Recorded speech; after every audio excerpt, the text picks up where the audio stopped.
ये सत्र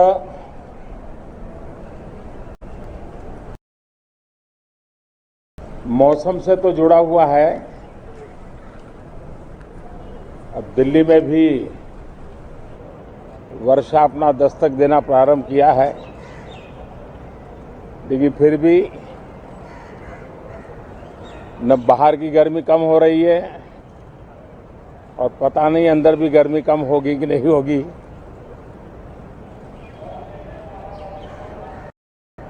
ये कालखंड एक प्रकार से बहुत महत्वपूर्ण है। ये आजादी के अमृत महोत्सव का कालखंड है। 15 अगस्त का विशेष महत्व है।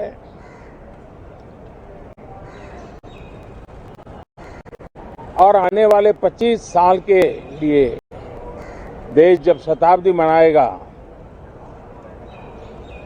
तो हमारी 25 साल की यात्रा कैसी रहे, हम कितनी तेज गति से चले, कितनी नई ऊंचाइयों को पार करें, इसके संकल्प लेने का एक कालखंड है। और उन संकल्पों के प्रति समर्पित होकर के देश को दिशा देना, सदन देश का नेतृत्व करे, सदन के सभी माननीय सदस्य राष्ट्र में नई ऊर्जा भरने के लिए निमित्त बने। उस अर्थ में ये सत्र भी बहुत महत्वपूर्ण है। ये सत्र इसलिए भी महत्वपूर्ण है कि इसी समय राष्ट्रपति पद और उपराष्ट्रपति पद के चुनाव हो रहे हैं। आज मतदान भी हो रहा है और इसी कालखंड में देश को नए राष्ट्रपति, नए उपराष्ट्रपति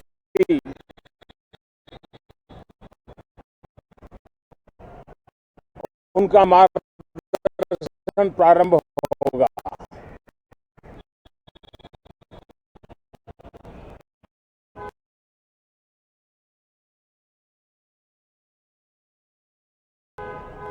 हम हमेशा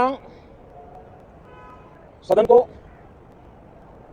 संवाद का एक सक्षम माध्यम मानते हैं, तीर्थ क्षेत्र मानते हैं, जहां खुले मन से संवाद हो, जरूरत पड़े तो वाद विवाद हो, आलोचना भी हो, बहुत उत्तम प्रकार का एनालिसिस करके चीजों का बारीकियों से विश्लेषण हो, ताकि नीति और निर्णयों में बहुत ही सकारात्मक योगदान हो सके।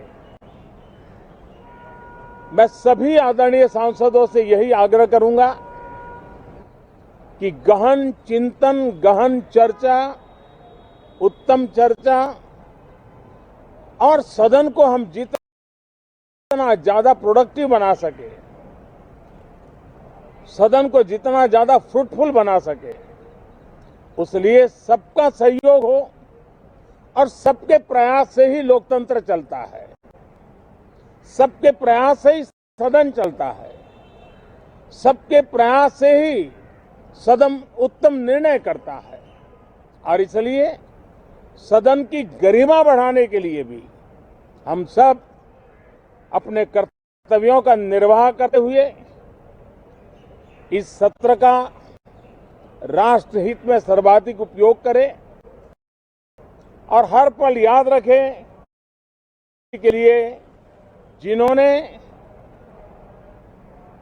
अपनी जवानी खपा दी, अपना जीवन खपा दिया, जिंदगी जेलों में काटी, कुछ ने शहादत स्वीकार की,